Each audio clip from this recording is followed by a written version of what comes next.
Hello, everyone, and welcome once again to another episode of Unstoppable Mindset. I'm really excited to be here today. We've been waiting for this one for a while, and I'm glad we were finally able to do it. I found Dana Prenger online and her boss, and she decided to come on, and then we'll have to get her boss on because then we want to find out the real truth about Dana. Yes, thanks, Michael. Thanks for I know having me on. I'm such a big help, right? But Dana is a I said very I go was ahead. debating on joining. I was like, we should have John, the president of SmartSolve, share about our story first. And I didn't feel worthy enough to share my story right away. But Michael was very reassuring and is like, you got this. Let's give it a go. Yeah. And you can tell us a little about SmartSolve. It's not going to affect having John on because he'll tell more of the story and he'll tell it from his point of view. So I'm not too worried about that. Well, It'll be Dana great. Dana is a marketing person. She graduated from Bowling Green State University. I didn't know it was a state university. Yep. But there you BGSU. A lot of people get confused with Bowling Green. They think of Kentucky, but Northern Ohio, very Yeah. nice college in town. Oh, cool. How large is it? Pretty big. It's a D1 school.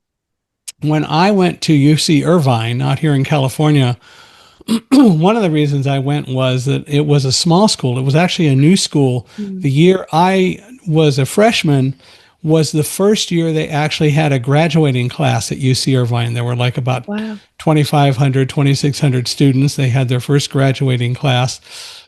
And I went and visited it in 2024 because when I left, they were just getting ready to start a Phi Beta Kappa chapter, and it was too late for me to become a member.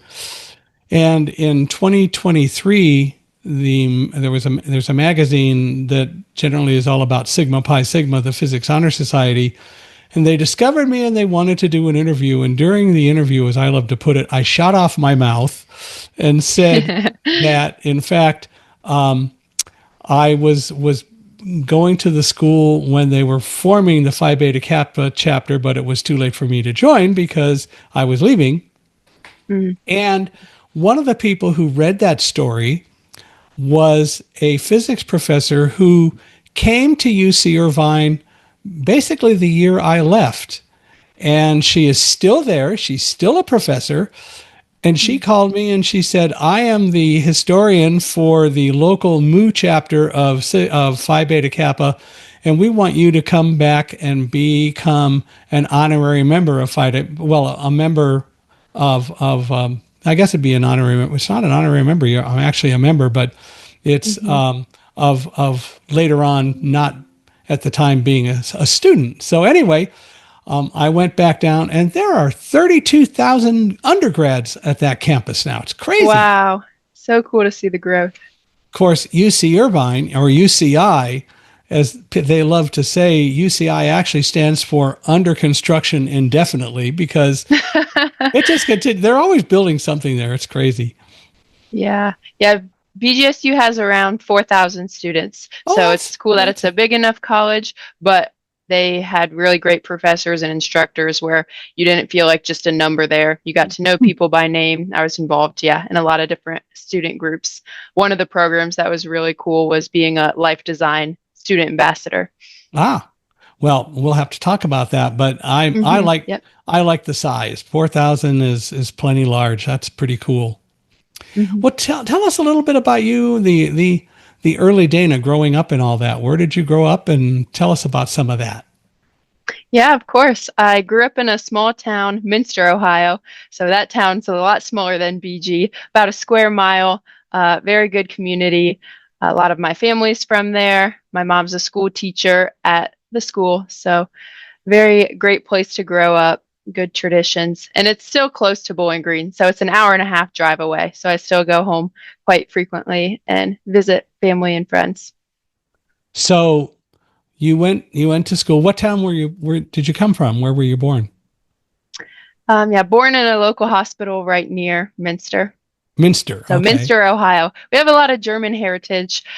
We do a big Oktoberfest festival every year, which draws a lot of people to it. But besides that, a lot of cornfields.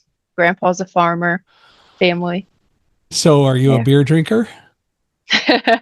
Yes, I am. I never did like the taste of beer, but that's okay.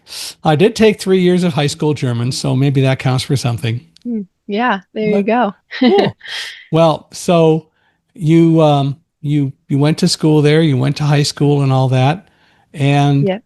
then you decided to go to Bowling Green, huh? Yep. And that's the thing I liked about being from a small town. You got to do a lot of things. I was very much a multitasker, or tried to be well-rounded as I could be. So doing school, different clubs, sports. I was a three-sport athlete doing volleyball, basketball, and track. So coming to BG, it was fun. I did like an intramural volleyball league. Um, and yeah, I chose BG. A lot of people kind of from our area went there after being on campus. It did feel kind of like a second version of home. So Wow. yeah, So three sports, that's pretty cool. That kept you yeah. busy. Thanks. Yes, and I graduated Minster in 2021. So I'm not sure if I might be your youngest podcast guest you've had on, Michael. You might be. Well, you clearly have done well. So you graduated from school in Minster in 2021. Yeah, I was And born in 2002, June of 2002, so about, yeah, 9 months after 9/11. 9/11. So for you though, you were at Bowling Green State 4 years. 3 years. Ah, you Yep, accelerated it, graduated a huh? year early. Good for you. Now, Thanks. when you graduated, you were what, second in your class? Yep, from Minster. Yep, I was a Oh, salutatorian, you so were had salute. to So, give a speech at my high school graduation ceremony. and so what did you talk about as a speaker, as a salutatorian? I shared a story and equated kind of the grade schools reflecting on memories as a clock. So I was like, as the clock strikes one, and I would throw in a funny little memory from first grade to second to third, kind of going around until it was clock striking 12 as we're about to graduate. There you go. So you had some experience at public speaking. Do you still do public speaking today? I've joined a few podcasts before, but being in marketing too, when students come or groups visit SmartSolve, I'll do some speaking there, but not near as much speaking engagements or experience that you have.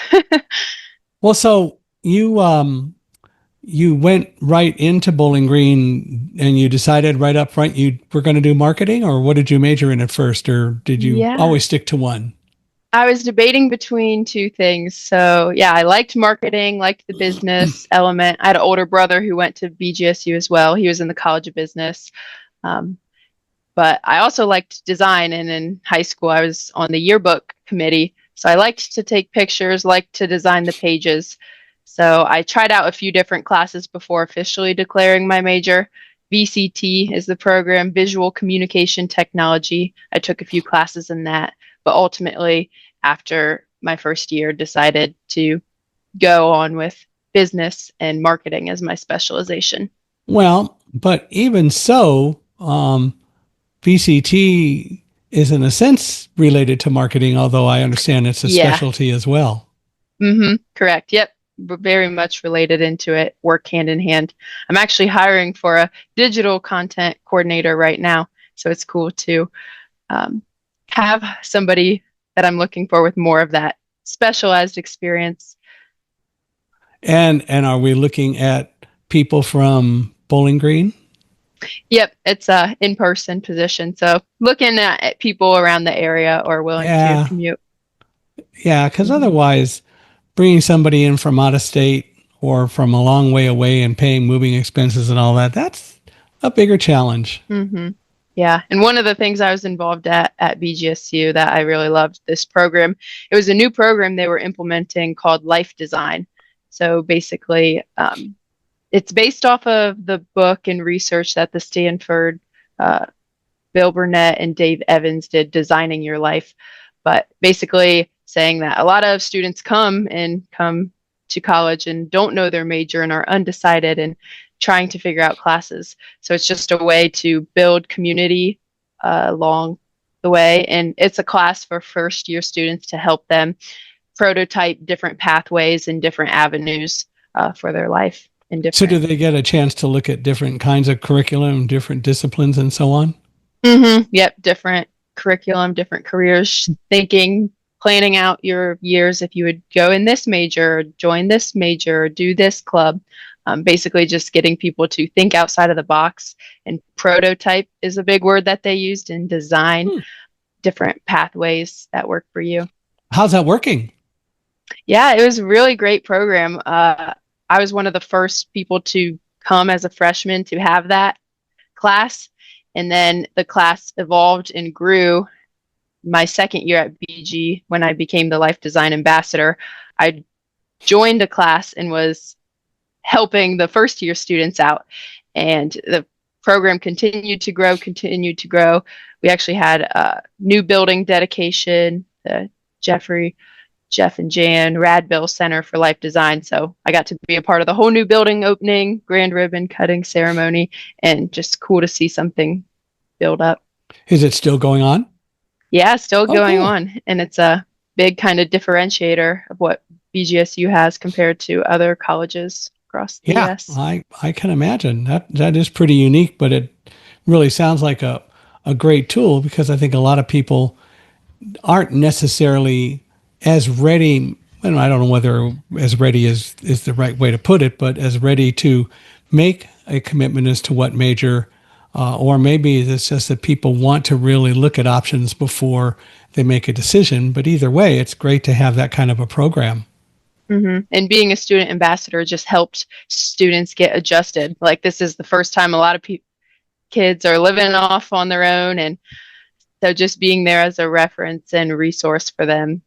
Some things they don't feel comfortable asking a professor, even just about living in a dorm or college life. I was there Yeah. for a group of students. Yeah. Well, I remember going down to UC Irvine and starting, and I didn't know a lot about a lot of the different things that would go on.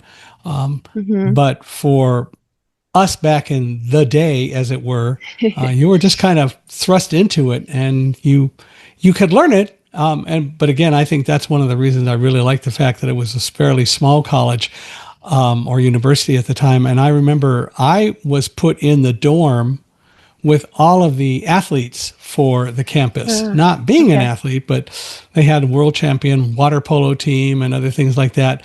And people would occasionally play pranks on me until the day came when I got to play a prank on them No. and gained a lot of respect for that. So that was pretty cool. Are you going to share the prank or keep it a secret? Well, what happened was my guide dog, my first guide dog, Squire, who's a golden retriever with a wicked sense of humor. Squire was in my room, and I was next door with another freshman. We were trying to solve a physics problem. My master's is in physics. I went back into my room, and there was no Squire.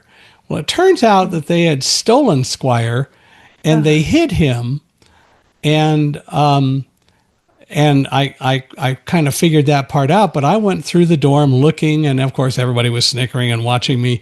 I went into the restroom and called him, and he didn't respond. I didn't hear him anywhere. I even opened the showers, and there was no response. And finally, one of the students who had seen all this happen came over and he said, "Look, Squire is in the shower. They kidnapped him."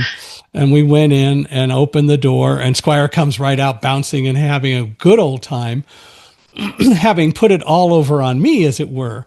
But what we did was they didn't, most all the students weren't paying attention to the fact that this guy was showing me where Squire was.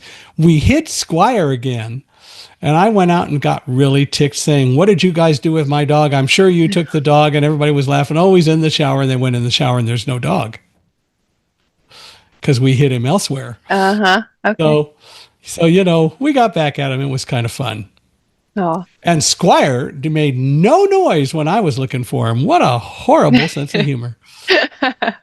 Golden retrievers are great dogs. They are. Well, it was fun. I mean, it was all in good fun, but still not the best thing to do to a guide dog, but that's okay. Hmm. But Yeah. the jocks were the major players of the campus. Actually, there's a great story. Every room had a phone in the dorm, and so in one of the women's dorms one day, one of the women started getting some obscene phone calls from somebody, and she told her boyfriend about it, who was one of the jocks. And they one day they told her, if you get him on the phone, this guy calls back, try to keep him on the phone and get somebody to let us know. And when this guy called one day, she got word to her boyfriend and all of the other jocks. They went through the entire phone book on campus in 10 minutes, dialing every number, found three Wow. numbers that were busy, two of which were clearly not the right ones because they were offices and all that. And so there was this one, and they all went over, knocked on this guy's door. Can you imagine all these big water polo and football players and all that went Hmm. over and knocked on his door, and they said, hang up the phone and don't you ever do it again. It was great. I mean, teamwork. What Teamwork. teamwork? So, they were all pretty neat guys, I gotta say. Yeah, But being part of a team is just so good, and for building your character, like growing up, being on basketball team, volleyball team.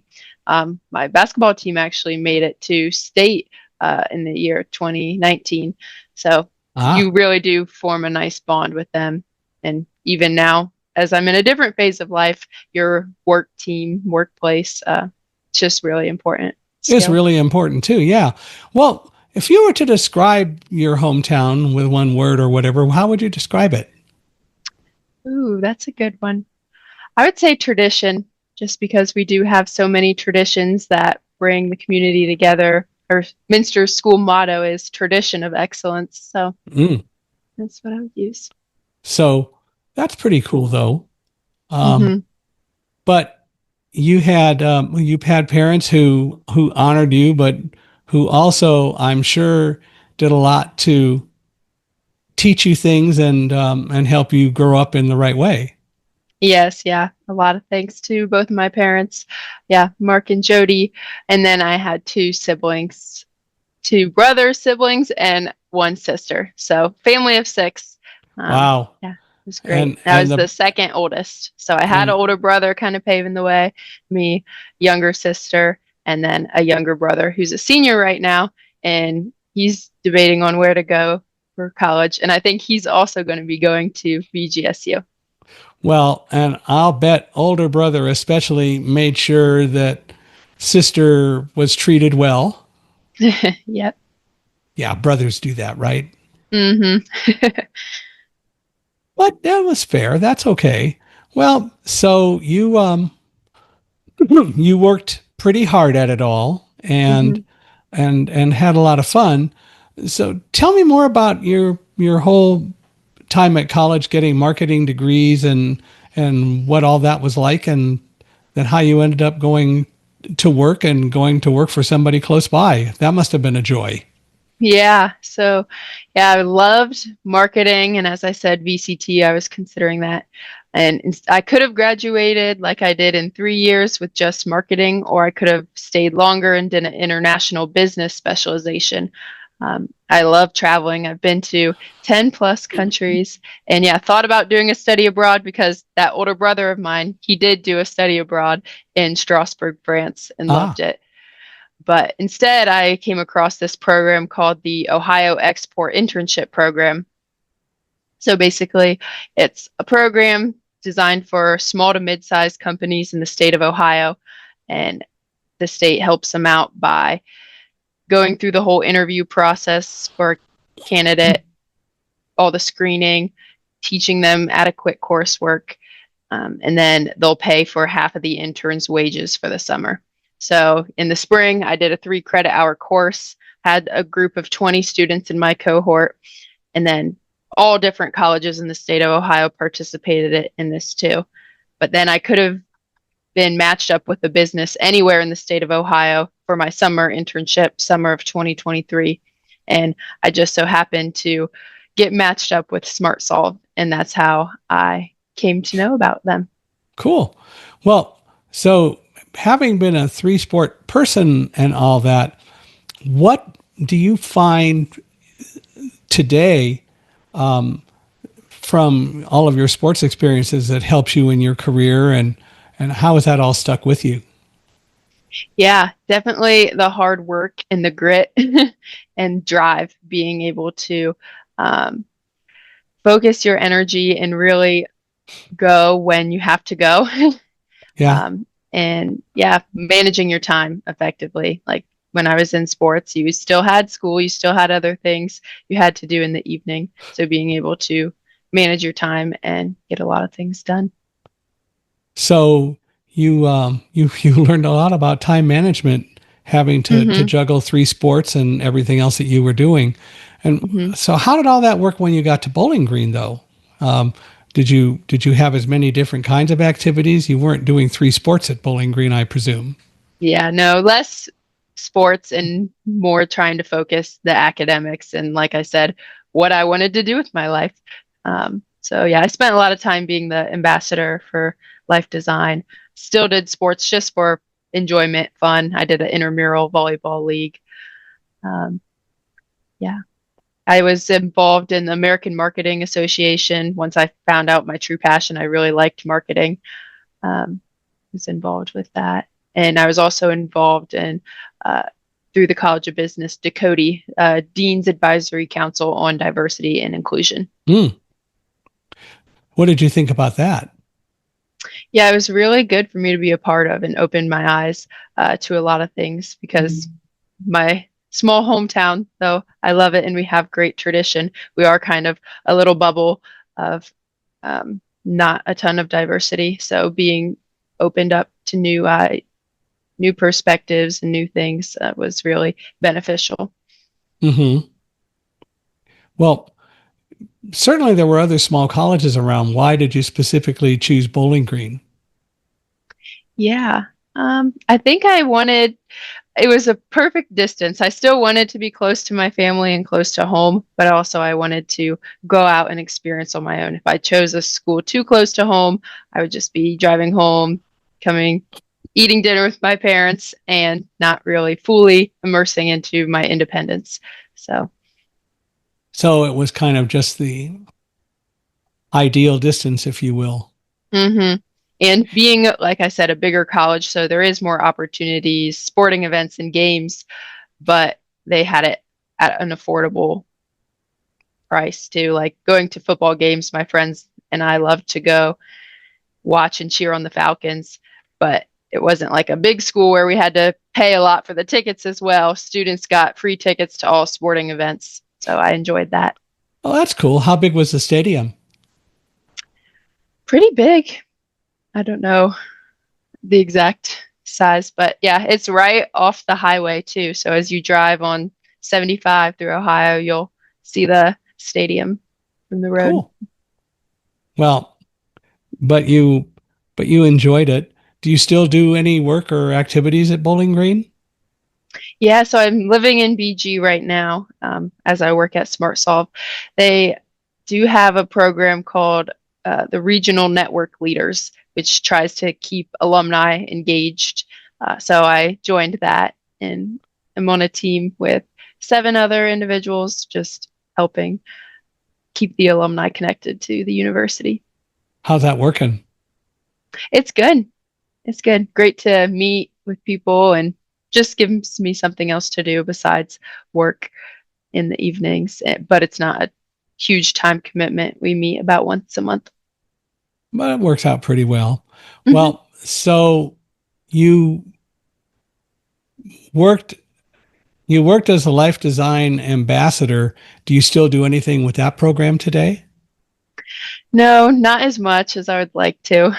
I think they are also in the progress because I was one of the first people to graduate with having to keep us engaged and involved.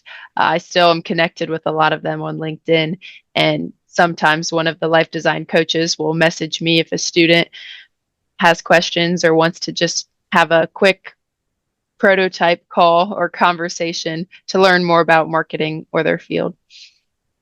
You're available to help, which is cool. It's Mm-hmm. neat to be able to be a part of all of that, Yeah. which is cool. So anyway, you were part of the export internship program and so on, and that eventually got you connected with SmartSolve. What attracted you to specifically to SmartSolve? Why did you decide that that's what you at least were willing to explore? Yeah, I really liked SmartSolve, how strong we are with our core values and vision, mission, and purpose statement. Most companies say these are our core values, but they're just words on the wall and they don't get lived out each and every day. But here at SmartSolve, uh, we do something called the daily word of inspiration.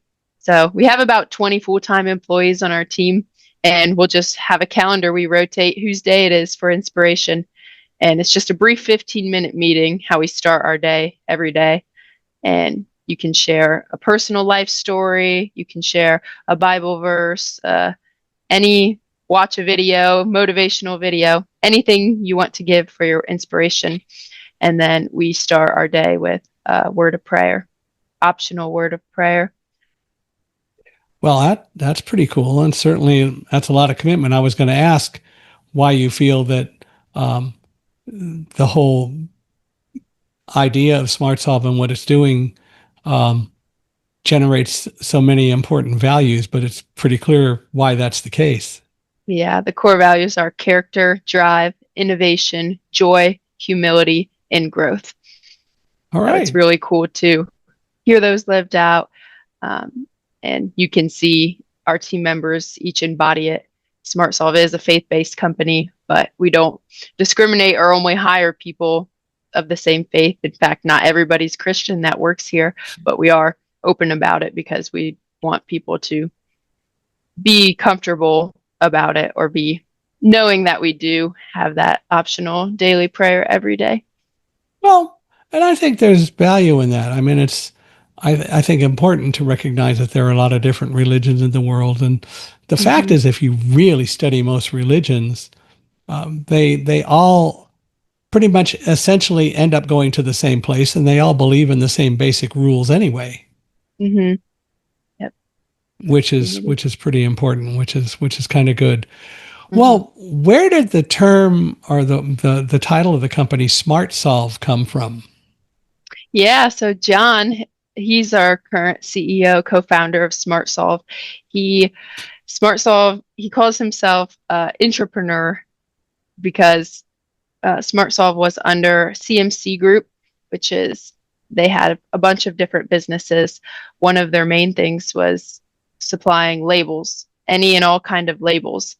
And this is kind of the evolution story of SmartSolve. One of the customers was like, our labels are great, but it would be nice if they could just dissolve or wash away because it was an application in the back of a kitchen, how you have like containers, the plastic containers, you have to label food days of the week and expiration dates for food safety laws. But when they were putting the containers in the dishwasher, after trying to like peel or scrub the labels off, there would still be adhesive, sticky residue on it. Yeah. So, so yeah, they developed a water-soluble label, and so yeah, a label that can dissolve and wash away. So Daymark still sells water-soluble labels to food rotation business, but John was an intern at that time and was like, I think there's a much bigger market for water Mm. soluble materials besides just label for food rotation. So they allowed him to take that idea and run with it. So SmartSolve is specifically water soluble materials. We sell just water soluble paper that dissolves the labels, and then also pioneering water soluble flexible packaging. So I pouch I rem- stock applications.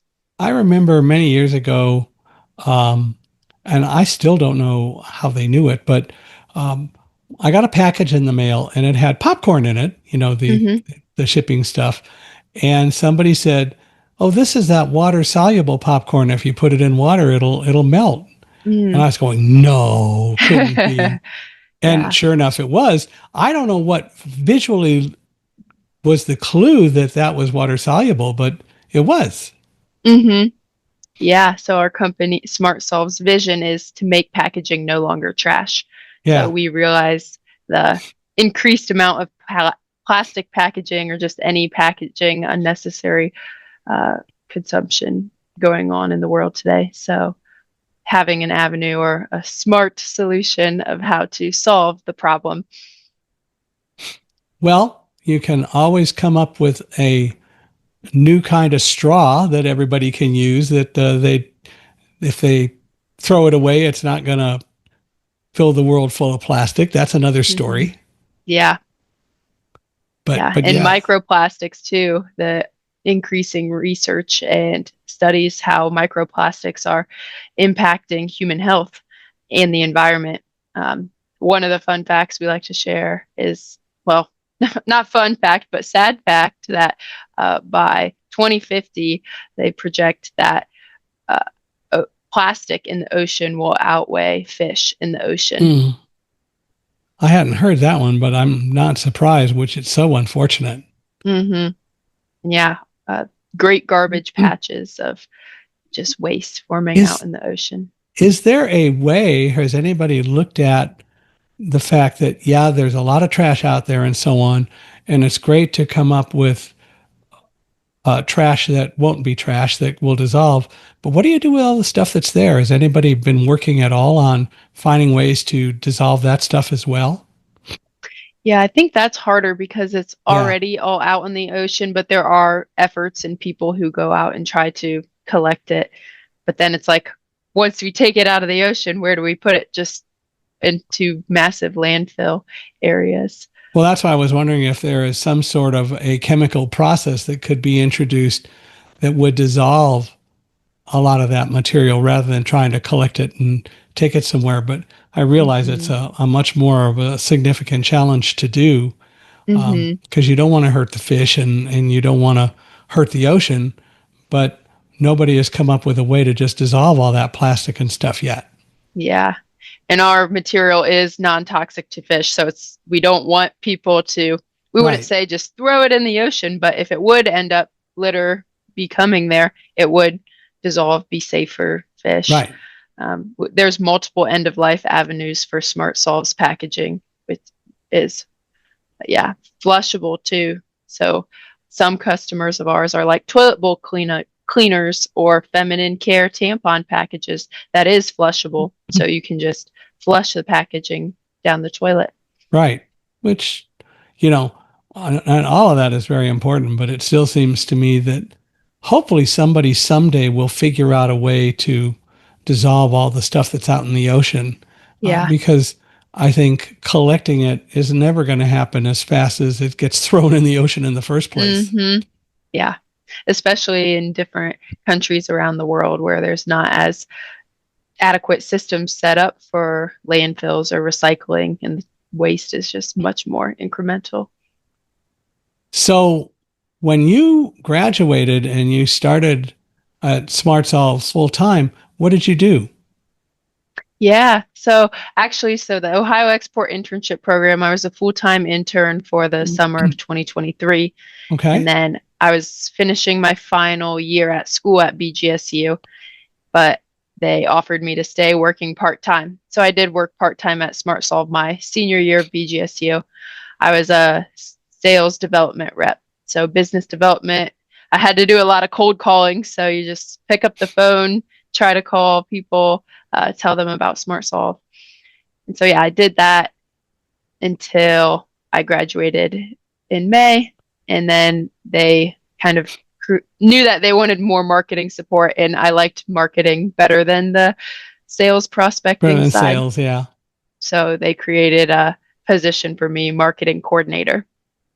What was it like selling SmartSolve? Did you find that there were a lot of people who were very pessimistic or skeptical about what it could do, or um, were you able to demonstrate pretty easily that in reality, sports fans, it works? Yeah, I think SmartSolve products were easier than most things to sell and communicate about because, like we said, it really is a product that is better for people, better for the planet. I said our core values earlier in our vision, but our mission statement is enabling people to better care for the planet by pioneering zero waste packaging technologies. So SmartSolve's big slogan is zero waste, zero hassle in the consumer. So it's cool to share that with prospects, and they would be more receptive, I feel like, than selling products that people don't necessarily need or want. But still, in any industry, no matter how cool the product you have, when you're cold calling people on the phone, you're going to get some of those people that are like, how did you get my number? Or I don't want to Yeah. talk, or just denies and ends the phone on you. So Yeah. Well, that a lot of happens. character building doing that.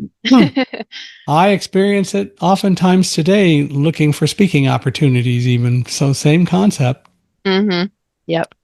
And I've been selling my whole life. So, I'm fine when there are objections.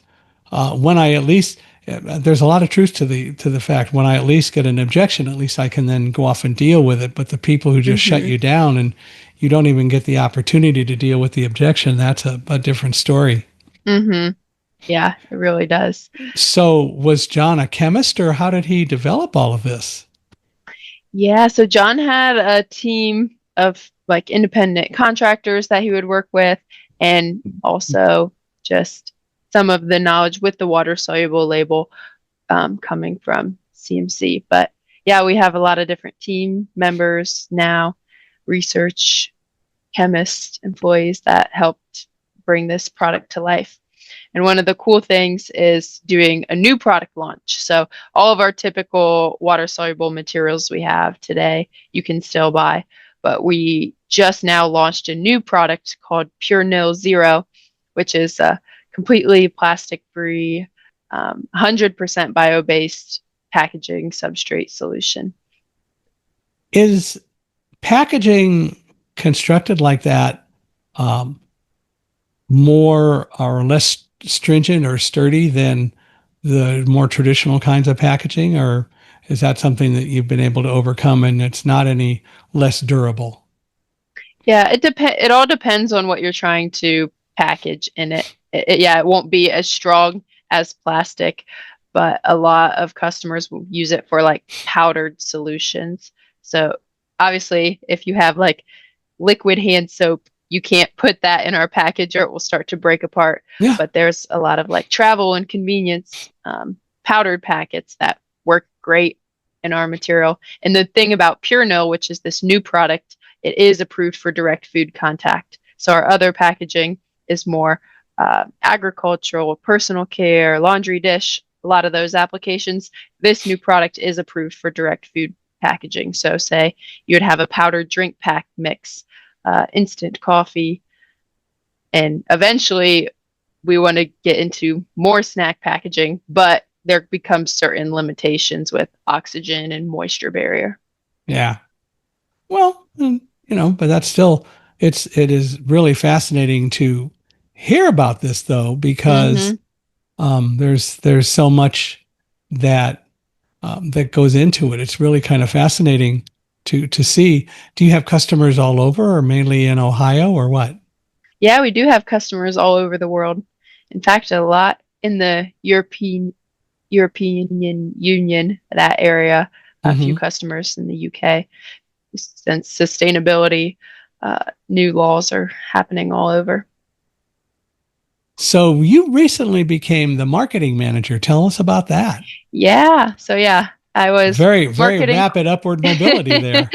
marketing coordinator for a while, and then just the end of this year, I got the promotion to marketing manager, which is great because Congratulations. yeah, thank you, get to manage content creators. I have somebody that creates blogs for us, somebody that helps with video support, especially because the water soluble material, it is so cool to see it dissolve yourself. So Yeah.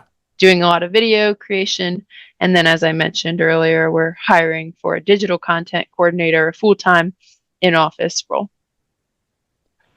So are other companies doing the same kinds of thing that SmartSolve does? There's a few, not a ton, but there's other bio-based solutions. So, for example, one company is using seaweed to make packaging, and there's other bio-based materials, but not many water-soluble packaging. So what makes SmartSolve unique? Yeah, we are unique for the ability to help you come to market with it. Our material's printable too. So some of the other like plastic PVA based, say laundry packs or dish packs, it's that plastic. Ours, you can print on it so you can have certain branding or safety warning instructions. Remember the challenge a few years back when kids were trying to eat Tide Pods? Mm-hmm. We say, how different would it be if you could have had a big warning logo or image on the pod itself for them not to consume? Yeah, well, that's of course the issue is, will they really pay attention to it or not? Yeah, also true. And But we do sometimes, think there's a good branding perspective too, just to well, have your sure. brand on it, have instructions. We get our packaging is a little bit more expensive than just plastic and traditional uses, but we try to show our benefit by being better for the planet, better for the environment, and you do get a lot of good marketing ROI. Some of our customers have said using the materials and videos and being able to make a lot of sustainable claims has helped their company as a whole. So what kind of goals do you basically have as the marketing manager at SmartSolve for what you're looking to do over the next few years? Yeah, one of my big goals is just growing our followers, growing our reach. I feel like not a lot of people know about SmartSolve or know about our materials. So we have a LinkedIn page since we are a B2B business. We also have Facebook and Instagram, but LinkedIn is our primary social that I'm looking to grow. So I think I shared with you SmartSolve's LinkedIn profile. If you want to include that, or if any of the listeners today Right. want to give us a follow, I'd really appreciate it. Well, absolutely. That makes sense to do. Yeah. Well, Also, just increasing website. I help add new pages on our website, increasing our web visitors, new traffic, and creating more leads and sales qualified opportunities for our sales team. so dealing with diversity and such, what do you do to make sure that your materials are accessible for people who don't necessarily read the print, or who aren't going to be able to see pictures on the websites and so on? Have you all done a lot with that yet? Yeah, we're getting into improving and open to recommendations and suggestions. A lot of with the package itself, we leave up to the individual brands who Sure. have the product because we're just the packaging supplier, not actually the end brand that uses it. But yeah, our website, we use a site to do that, trying to become more accessible. There's so many ways to learn and do it. So yeah. Well, but it makes sense to do. So, with all the sports and stuff background that you've had, and we talked about this a little bit already, but what lessons from sports and leadership and all of your experiences have translated most into what you're doing today? Yes. I would say I'll tie it back to drive, that one of our core values at SmartSolve, and just as an athlete, having to really drive, uh, whether that be your mental state, getting in the right mindset before a game or big competition, meet, and just putting your effort into your skill to perfect it. Well, and an important thing to do by any standard. So, a lot of people have jobs, they have worked in various places, they've matured and so on. But a lot of times there's kind of a defining moment that shows them that what they're doing is really what they wanted to do and so on. Do you have a defining moment like that that said, this is really it? Hmm. Yeah, that's a good question. And I think life is a journey, and there's always going to be small moments throughout. I haven't had one big knock me off my feet moment that's shaped everything, but more kind of collectively built up small moments, small hurdles, small challenges that's got me where I am today. Any specific challenge that comes to mind? Yeah. Um, I would say I would say just going through college and yeah, figuring out my path and different setbacks along the way throughout trying to figure out my major and things. And one of a small, funny setback, but not that big of one. I mentioned it as I was 16 years old, going to get my driver's license. From sports, I had an injury and sprained my ankle, so I couldn't walk at the time. But I really wanted to get my driver's license, and it was my left foot, so not my right foot. So I my parents, the car that we had was a minivan with all my siblings. So driver's ed test, I'm pull up in this minivan, and I didn't want to let that setback delay me from passing my driver's test. So I had my crutches, crutched out, put my crutch in the back of the car, and then drove using my right foot to pass my driver's test. And you passed your test, huh? Yes. And you did well on the written part as well?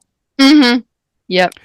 Well, all I have to say is I think you should come out here to Victorville and spend a little bit of time. The way people drive out here is crazy. I still submit that they ought to let me have a license because I am sure that the way I would drive is every bit as good as the way people drive in Victorville right now. Wow. I don't see the problem myself.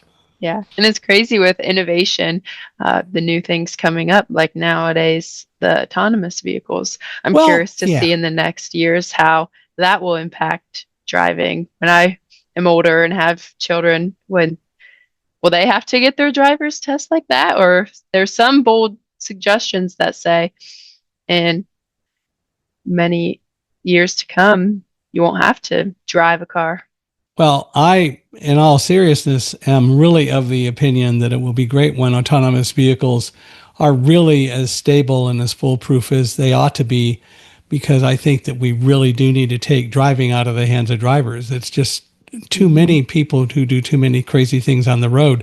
The reality is that for blind people, and it's not going to be in prime time, certainly in the very near future, but the National Federation of the Blind challenged private universities and companies to develop a car a blind person could drive. And I don't mean an autonomous vehicle, but literally Wow. one that would provide the information so that a blind person could drive it just like a sighted person. And if you really look at driving, what is driving and why is it that blind people can't do it? Well, the answer is because we don't have a way to get the information in as timely and as functional a way as sighted drivers do with eyesight. Mm, And the people who realized that actually developed a vehicle that a blind person could drive. If you go visit the website of the National Federation of the Blind, nfb.org, and search for Blind Driver Challenge, you can actually see a video of a blind man driving a vehicle around the Daytona Speedway right before the 2011 Rolex 24 race. wow. I'll have to look And into he that. wasn't driving it with people communicating with him through walkie talkies or anything like that. The car was literally transmitting the information to him that allowed him to drive the vehicle, drive through obstacle courses, and do a variety of other things, pass a vehicle, and so many other things. Because the fact is, today the technology exists to provide that information to blind people, but it's not ready for prime time and probably won't be. But autonomous vehicles are coming, and I really hmm am looking forward to the time that they really work and work well because they're going to make life a whole lot better for everyone. And I'm serious when I say taking the driving out of the hands of drivers is pretty important to look at. hmm Yeah. So it'll be interesting to see how all that goes. Yeah. So we've been talking about drive. Why elsewise did you really want to use drive and make that kind of a theme for what we're talking about today? Yeah, I think drive just reflects the path that people have for life. And drive, you always want to keep going, being a goal oriented, focused person. There's a lot of things, and other people do experience many setbacks. And what I've learned from your story as well, uh, when trouble would come your way, you didn't just stop. You kept moving, kept driving in a direction. Sometimes you might not always get from point A to point B. You might have to do a little bit of a detour in the journey of the drive. But yeah, that's kind of why I thought But drive would be a good conversation topic word for today's but the podcast. but the reality is that that you can succeed.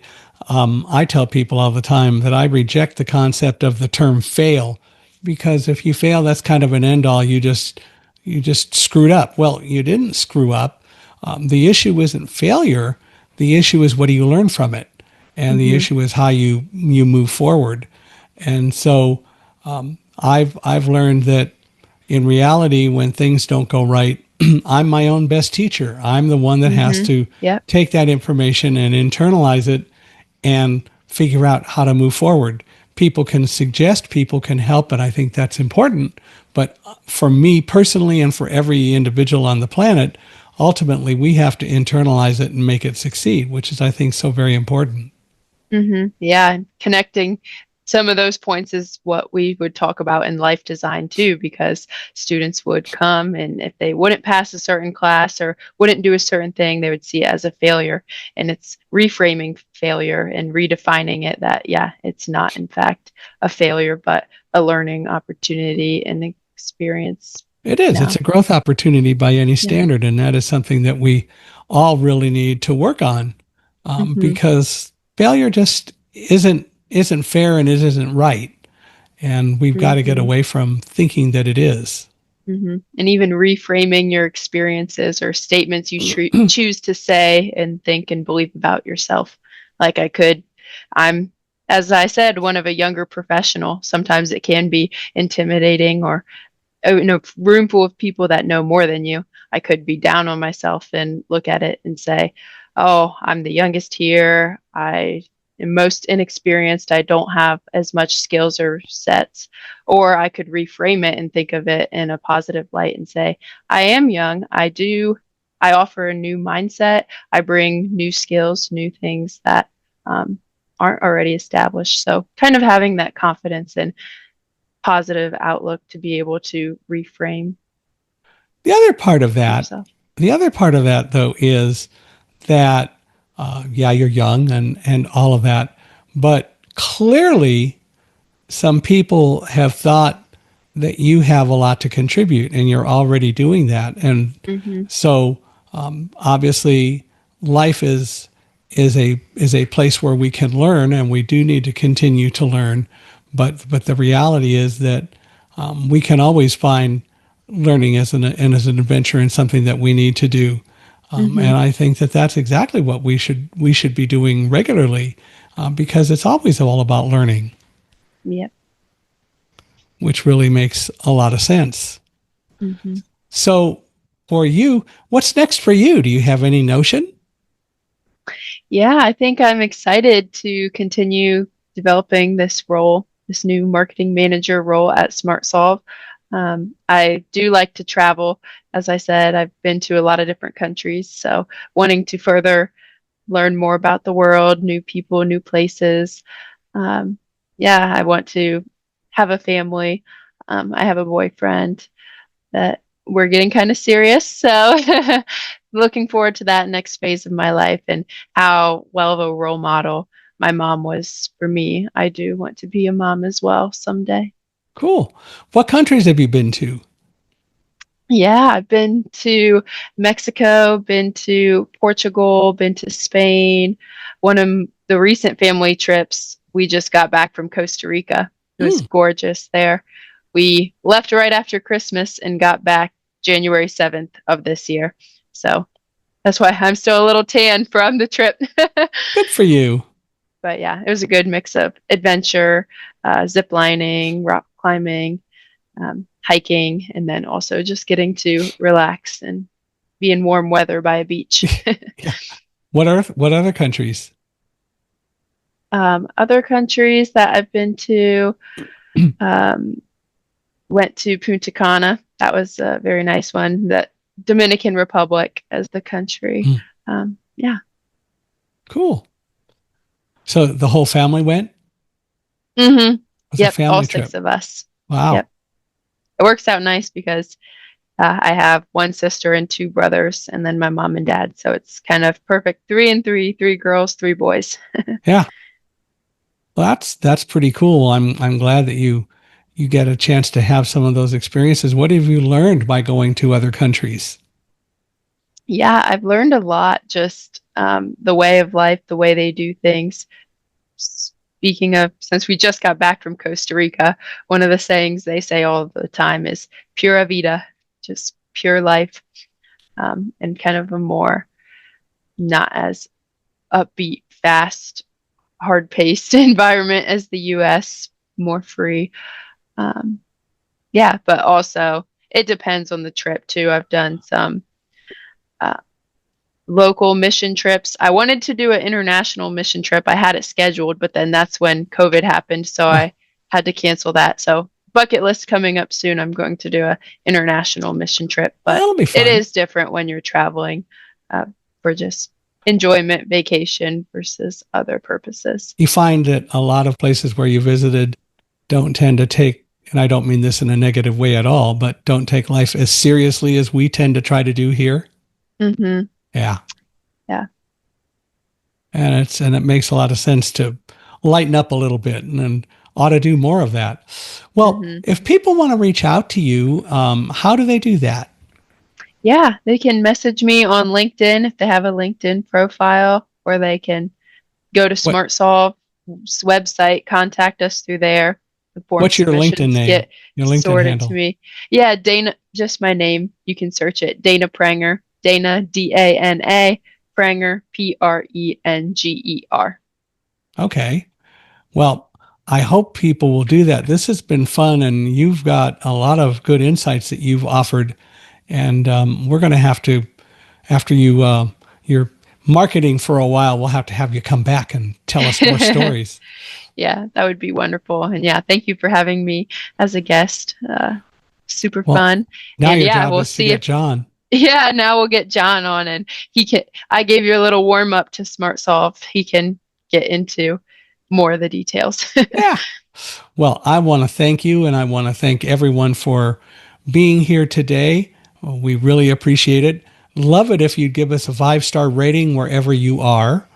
And also, even more important than a rating, please give us a very positive review. We really love your reviews. People will and do monitor and read and watch these podcasts more when people review them.